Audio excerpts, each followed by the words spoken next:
আসসালামু আলাইকুম। তোমাদের যাদের ছবিতে ল পড়ার শখ আছে না, আগে কন্ডিশনগুলোর কথা শোনো। এগুলো তুমি যদি ফিল আপ করতে পারো তারপরে কিন্তু তুমি ল পাবা।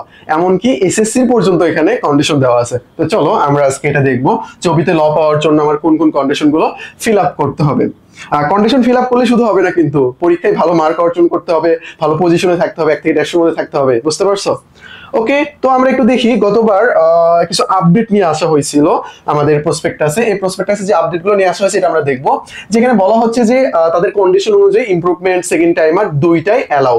এবং ডি তে তারা কি করছে, আগে জিপিএ ছিল 7.5, সেখানে 8.00 করা হয়েছে। আর ল পাইতে হইলে 8.50 লাগবে। বুঝতে পারছো? B2 নামে উপ ইউনিট যুক্ত করা হয়েছে, যেখানে ধর্ম রিলেটেড সাবজেক্টগুলো, বুদ্ধিজম, ইসলামিক স্টাডিজ, অ্যারাবিক, এই সাবজেক্টগুলো এখানে সংযুক্ত করা হয়েছে।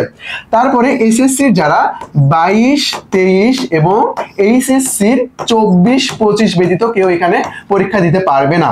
আর এসএসসি 23 এবং 24-এর 25 ব্যতীত অন্য যে কেউ হইলে তারা অনিয়মিত হবে এবং তাদের নেগেটিভ মার্ক 3 কেটে নেওয়া হবে টোটাল মার্ক থেকে। আশা করি বিষয়টা বুঝতে পারছো। আর পাস মার্কের যে কথা, এটা আসলে দুইটাতেই সেম, মানে সাধারণ শিক্ষার্থী কোটাধারী দুইটাতেই সেম 40 অবশ্যই পাইতে হবে। এটা হলো পাস মার্ক। এর নিচে পাইলে তুমি সাবজেক্ট পাবা না। এবং সাবজেক্ট কন্ডিশন যেগুলো রয়েছে ওগুলো ফিল আপ করতে হবে, শুধু পাস করলেই হবে না। আর জিপিএ তে টোটাল মার্ক কত? জিপিএ টোটাল মার্ক হলো 10, তাহলে 100 এমসিকিউ 10 মার্ক। টোটাল কত তোমাদের? তাহলে হচ্ছে এখন 110। এখান থেকে যারা সেকেন্ড টাইমার বা অনিয়মিত তাদের 3 মার্ক কেটে নেওয়া হবে। আচ্ছা, কন্ডিশনগুলো আমরা দেখি একটু, চলো। জিপিএ কন্ডিশন, প্রথমে আমরা জিপিএ দেখি। এসএসসি এইচএসসি দুটাতেই 4.00 4.00 ন্যূনতম থাকতে হবে। একটাতে 4.00 থাকলে আরেকটাতে অবশ্যই 4.50 থাকতে হবে। অর্থাৎ 4.00 এর নিচে আসা যাবে না। এবং দুইটা যোগ করে অবশ্যই কত হইতে হবে তোমার? 8.50 হইতেই হবে। আর এইচএসসি এবং এসএসসির ইংলিশে অবশ্যই 3.50 থাকতে হবে মিনিমাম। ইংলিশে প্রচুর কন্ডিশন। এবং তুমি যে এমসিকিউ ভর্তি পরীক্ষাটা দেবা না, এখানে তোমার ইংলিশের এমসিকিউ অবশ্যই 15টা সঠিক করতে হবে। তারপর বাংলায় 10টা, আইকিউতে 8টা, জিকেতে 8টা, এগুলো কি করতে হবে? সঠিক করতে হবে। আর নেগেটিভ মার্ক কি করা হবে? টোটাল থেকে কেটে নেওয়া হবে। টোটাল সিট কয়টা? 110টা সিট রয়েছে এখানে টোটাল। অন্যান্য ইউনিটের অন্যান্য বিভাগের তুলনায় এখানে একটু কম সিট রয়েছে। অন্যান্যগুলোতে 150, 160 এরকম আমরা দেখতে পাই, বাট লতে একটু কম রয়েছে। একটা স্ক্রিনশট দিয়ে নাও দ্রুত। ল কিন্তু চট্টগ্রাম বিশ্ববিদ্যালয় অনেক বেশি বিখ্যাত, প্রায় অনেক সময় দ্বিতীয় তৃতীয় পজিশন কিন্তু ল থেকে চট্টগ্রাম থেকে হয়ে যায়। ওকে, দেন এটা আমাদের একেবারে তারা যে নোটিশটা দিয়েছিল সেখান থেকে কপি করে তোমাদের এখানে উপস্থাপন করা হয়েছে। স্ক্রিনশটটা নিয়ে দেখো, আইন পাওয়ার জন্য কত লাগতেছে? জিপিএ 4.0, ইংরেজিতে 3.50। জিপিএ 4.00, ইংরেজিতে 3.50। টোটাল কত হওয়া লাগবে? 8.50। মানে যেমনি হোক মিল করে 8.50 এটা ন্যূনতম থাকতে হবে। বেশি পাইলে তোমার আরো ভালো মার্ক পাবা তুমি। তো বাংলাতে কত পাওয়া লাগবে? 10, ইংরেজিতে 15, বিশ্লেষণ দক্ষতা 8, সাধারণ জ্ঞানে কত পাইতে হবে? 8। সাধারণ জ্ঞানে এখানে গণিত অর্থনীতি থাকবে, তোমার যেটা পছন্দ তুমি সেইটা দেখাতে পারবা, কোনো সমস্যা নেই। পারফেকশনের জন্য অবশ্যই তোমার কি লাগবে? চট্টগ্রাম বিশ্ববিদ্যালয়ের কোশ্চেন প্যাটার্ন বি ইউনিটে চেঞ্জ করছে, ডি ইউনিটে কিন্তু সেম ছিল। আগামীতে হয়তো বা ডি তে চেঞ্জ করতে পারে, বি তে সেম থাকতে পারে। তাই বলে কি আমরা কোশ্চেন ব্যাংক পড়বো না? অবশ্যই আমাদের কোশ্চেন ব্যাংক পড়তে হবে। তো ছবি যে কোশ্চেন ব্যাংক রয়েছে B+D, এই কোশ্চেন ব্যাংকটা পড়বো, বিসিএস কোশ্চেন ব্যাংকটা পড়বো। এই দুটো কমপ্লিট হয়ে গেলে আর পাশাপাশি আমরা রাবি এবং ঢাবির যে মানবিক ও বিভাগ পরিবর্তনের যে ইউনিটগুলোর কোশ্চেন রয়েছে, এমসিকিউ রয়েছে, এগুলো আমরা একটু ভালোভাবে দেখে নেব। এই যে আমাদের 10টা ফ্রি বেসিক ক্লাস, এই যে টেলিগ্রাম নাম্বার, এই নাম্বারে নক দিলে তোমাকে 10টা ফ্রি বেসিক ক্লাস দিয়ে দেওয়া হবে।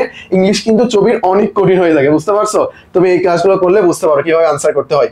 তারপরে আমাদের ডিসক্রিপশন বক্সে একটা গ্রুপের লিংক দেওয়া আছে, যেখানে তুমি free class, model test, exam দিতে পারবা, পরীক্ষার আপডেট পাবা, টপ লাইনের গাইডলাইন পাবা, পড়াশোনার সঠিক নিয়ম, কলা কৌশল, সব আপডেট গুলো পেয়ে যাবা। বুঝতে পারছো?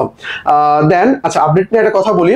অনেক স্টুডেন্ট বুঝছো, এই যে আমাদের প্রসপেক্টাস বা ভর্তি পরীক্ষার আপডেট না পাওয়ার কারণে অনেক সময় পরীক্ষার ব্যাপার সময় জানতেই পারে না কোনটাতে কি লাগবে। এই বিষয়গুলো জানা প্রয়োজন, বুঝতে পারছো? তো এগুলোর জন্য গ্রুপে তুমি জয়েন হয়ে থাকতে পারো, অ্যাডমিশন শেষ হয়ে গেলে চলে যায়। বুঝতে পারছো? আচ্ছা, যাই হোক, দেন সেকেন্ড টাইম ফাউন্ডেশন এবং ফার্স্ট টাইম ফাউন্ডেশন, যেটার নাম দেওয়া হয়েছে ডিউ ফাউন্ডেশন। ঢাবি সহ যতগুলো ফার্স্ট টাইমের হিসেবে পরীক্ষা দিতে পারো সবগুলোর জন্য প্রিপারেশন নেওয়া হবে। তারপরে রয়েছে আমাদের সেকেন্ড টাইম ফাউন্ডেশন। তো দেখো, সেকেন্ড টাইম ফাউন্ডেশন ভর্তি হওয়া মাত্র তুমি কি কি পাচ্ছ? Archive batch, free practice PDF, exam, model test, class record, live class, তারপরে এমসিকিউ সলভিং ক্লাস, মানে প্রচুর। আমি পরে শেষ করতে পারবো না, তোমরা ডিসক্রিপশন থেকে দেখে নিও। তারপর ছবি B+D রয়েছে আমাদের, ছবি কেন্দ্রিক, BUPFA FFFS রয়েছে আমাদের, এটা বিউপি কেন্দ্রিক। এই দুইটা কোর্স নির্দিষ্ট ইউনিভার্সিটি কেন্দ্রিক পড়ানো হবে এখানে। বিউপির যে ব্যাপারটা, প্রথমে বাংলায় জিকে কমপ্লিট করে দেন আবার ইংলিশে জিকে কমপ্লিট করানো হবে।